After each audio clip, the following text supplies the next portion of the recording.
देश में 75 साल में पहली बार देश का रुपया डॉलर के मुताबिक गिरकर 77 रुपया 41 पैसे के निचले पायदान पर पहुंच गया है।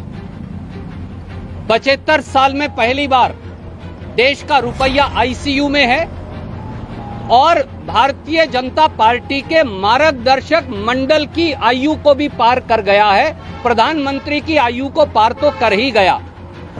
3 बड़े कारण हैं।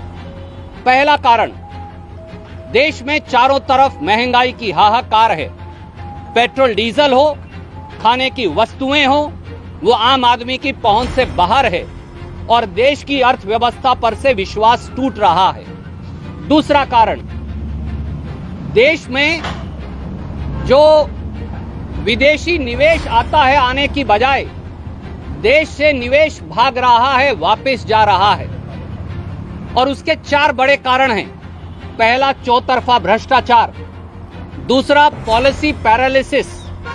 तीसरा, धर्म के आधार पर बंटवारा और देश में व्यापक अशांति।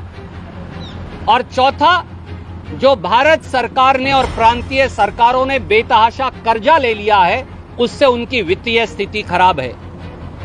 तीसरा महत्वपूर्ण पहलू रुपये के गिरने का है फॉरेन एक्सचेंज रिजर्व्स में कमी। देश का फॉरेन एक्सचेंज रिजर्व मार्च और अप्रैल के 15 दिनों में 604 अरब डॉलर से गिरकर 536 अरब डॉलर रह गया है। केवल एक पखवाड़े में 15 अप्रैल तक, एक हफ्ता अगर मैं बताऊं तो 31 करोड़ डॉलर का निवेश हिंदुस्तान से बाहर चला गया। 25 मार्च से 8 अप्रैल तक 3 से 5 करोड़ डॉलर देश से बाहर चले गए। देश में निवेश आने की बजाय देश का पैसा और विदेशी निवेशकों का पैसा भी देश से बाहर जा रहा है। तो महंगाई, फ्लाइट ऑफ कैपिटल यानी पैसे का बाहर जाना और फॉरेन एक्सचेंज रिजर्व का कम होना, ये तीनों बहुत चिंता की बात हैं।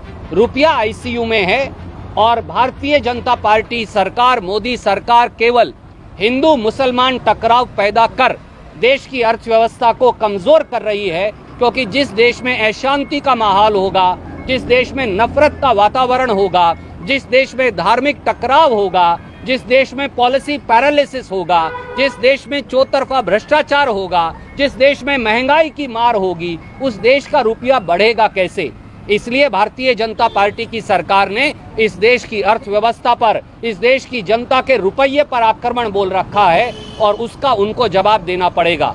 I will say it very briefly in English for my friends in the South India country.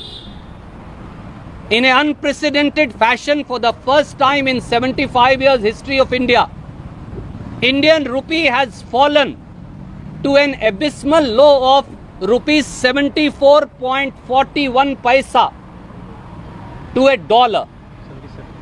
Sorry, let me repeat myself. In an unprecedented fashion, Indian rupee has fallen to an abysmal low of rupees 77.41 paisa to a dollar. Never has this happened in 75 years. Under Modi government, Indian rupee is in ICU. Under Modi government, Indian rupee has crossed the age of Margdarshak Mandal of BJP. Under Modi government, Indian rupee has fallen even beyond the age of Honorable Prime Minister. And what are the reasons for the same? There are 3 apparent reasons. Number 1, runaway inflation. Life has become unbearable and expensive. Whether it is petrol, whether it is diesel, whether it is cooking gas, whether it is CNG, PNG, whether it is eatables, everything has gone beyond the reach of the common people. Secondly, there is immeasurable flight of capital from India. And the reason for that immeasurable flight of capital is BJP-sponsored communal tension across India, rampant corruption in BJP-ruled states, the insurmountable debt of Government of India and the states because of which confidence of the investor has gone, and the cost of doing business in India has gone up many-fold. Third and another more important reason, and a matter of concern is the depletion of foreign exchange reserves. The foreign exchange reserves, even over a fortnight or so, have gone down from 604 billion to 536 billion US dollars. Only in one fortnight, the foreign exchange reserves have depleted by nearly $31 billion. How will the economy of the country sustain itself when government is sponsoring communal divide, polarization and tension and an atmosphere of hate? Why should anybody invest here? And that's why flight of capital is happening. Foreign exchange reserves are going down and runaway inflation is hitting at every aspect of our economy. Any questions, you're welcome to sir, ask. आपने कहा देश का माहौल खराब हो रहा है। Bulldozer की जो राजनीति शुरू हुई थी, आज भी दिल्ली में जारी है। शाहीन बाग वह बुलडोजर चला रही है, किस तरीके से देखा जाए? आदरणीय मित्र, नफरत की राजनीति, धार्मिक बंटवारे की राजनीति, हिंदू मुसलमान विवाद की राजनीति, बुलडोजर की राजनीति ने देश की अर्थव्यवस्था पर बुलडोजर चला दिया है। देश के रुपये पर अपनी तोड़ने वाली सोच के चलते भाजपा ने बुलडोजर चला दिया है और नतीजा ये है कि $1 के मुकाबले में 75 साल में पहली बार अब हिंदुस्तानी रुपया, हमारा रुपया गिरकर 77 रुपया 41 पैसे हो गया है। जो 75 साल में नहीं हुआ, मोदी जी ने वो अब कर दिखाया। 75 साल बाद रुपये की कीमत 77 रुपया 41 पैसे $1 के बराबर रह गई है। रुपया आईसीयू में है और दम तोड़ रहा है। मार्गदर्शक मंडल की आयु को पार कर गया है। प्रधानमंत्री की आयु को कब का पार कर चुका। आखिर में लोग जिएंगे कैसे और देश की अर्थव्यवस्था बचेगी कैसे? सवाल ये है जो हर साथी को पूछना पड़ेगा। धन्यवाद। सर, आज जो मीटिंग हुई है उसके बारे में ब्रीफ किसने क्या सुझाव दिए? आदरणीय मित्र, हमारी मंत्रणा की चर्चा हम सार्वजनिक तौर से नहीं करते। अभी कांग्रेस कार्य समिति की बैठक है, उसके बाद बाकायदा जो निर्णय कांग्रेस कार्य समिति करेगी वो हम आपको सूचित करेंगे। पंजाब की तरफ से सर कोई ड्राफ्ट दिया गया, उतना तो आ गया पब्लिक डोमेन में। देखिए, पंजाब हरियाणा का विषय नहीं अकेले, ये विषय है हिंदुस्तान का, हिंदुस्तान की बहदूदी और बढ़ोतरी का। कांग्रेस उस पर मंथन कर रही है।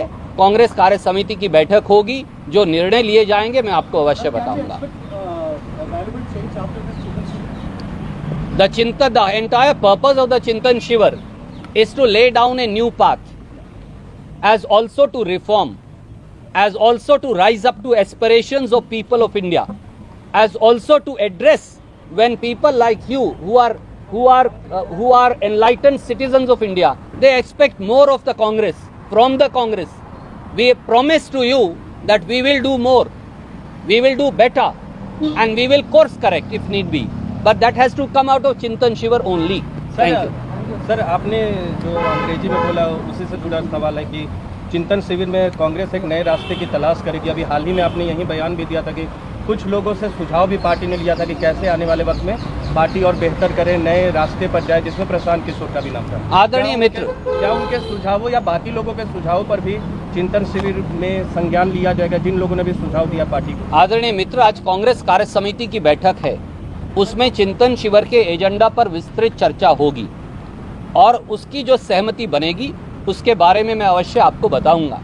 पर चिंतन शिविर का उद्देश्य था कांग्रेस में अपने आप में तब्दीलियां लाना, वो तब्दीलियां जो लोग हमसे चाहते हैं, वो तब्दीलियां जिसकी लोगों को हमसे अपेक्षा है, और एक और कारगर विपक्ष के तौर पर जनता के समक्ष जनता की आवाज उठाना।